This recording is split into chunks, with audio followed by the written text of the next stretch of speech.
बिस्मिल्लाहिर्रहमानिर्रहीम। शऊर न्यूज़ में खुश आमदीद। नादरीन, कतर पर होने वाला हमला बेशुमार जावियों से देखा जा रहा है, मगर ये बात साबित होती है कि मगरबी ममालिक से अरबों डॉलर के हथियार और दिफाई निज़ाम खरीद लेने से किसी मुल्क के दिफा की कोई ज़मानत नहीं, बल्कि ये उसकी ग़ुलामी की ज़मानत बन चुका है। ये ग़ुलामी अरबों डॉलर दे के होती है। कतरी हुकूमत ने अपनी हिफाजत के लिए दो अमरीकी फौजी अड्डे बनवाए हैं अपने मुल्क में। यही नहीं, बल्कि कतरी हुकूमत ने अपनी फ़ज़ाई हिफाजत के लिए अमेरिका, नॉर्वे, बरतानिया, फ्रांस से दुनिया के 4 जदीद महंगे तरीन दिफाई निज़ाम भी खरीदे हैं। उसको लगता था अगर कोई हमला करेगा तो मैं बच जाऊँ। कोई मोहतात तखमीना लगाया जाए तो कोई 19 अरब डॉलर से ज़्यादा बता रहे हैं इस पर खर्चा है। लेकिन अफसोस ये है कि जब इनकी सबसे ज़्यादा ज़रूरत थी, ये सारे निज़ाम नाकाम साबित हो गए यानी कतर पर हमले हो गए।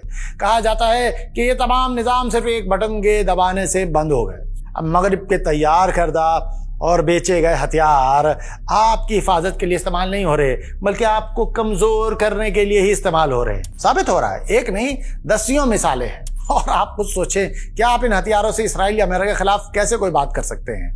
ये पूरा निज़ाम अचानक नाकाम हो जाता है।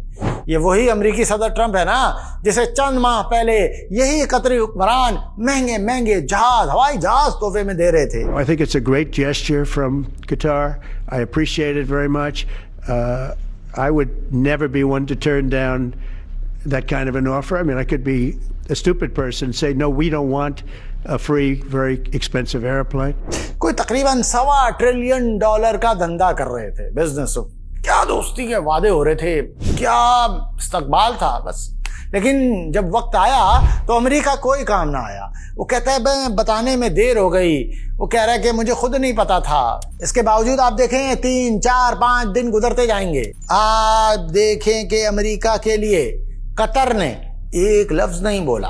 The US government position that they have no knowledge about the attack nor any coordination about it until it started to happen. Qatar ने अमेरिका के साथ अभी कोई ताल्लुक खत्म नहीं किया, 1 रुपए की सरमायाकारी कम नहीं की। एक तज्जियाकार लिख रहा है कि अमेरिका को महंगे तरीन तोहफे और खरबों डॉलर की सरमायाकारी देने वाला कतर अगर अमेरिका का एतमाद हासिल नहीं कर सका है तो वजह सिर्फ मफाद नहीं है। असल हकीकत यह है कि अमेरिका और इसराइल का रिश्ता किसी वक्ती फायदे पर नहीं है, बल्कि वो एक गहरे अकीदे और नजरिए की बुनियाद पर है। बदकिस्मती से हम मुसलमान अभी तक इस बुनियादी हकीकत को समझने में नाकाम।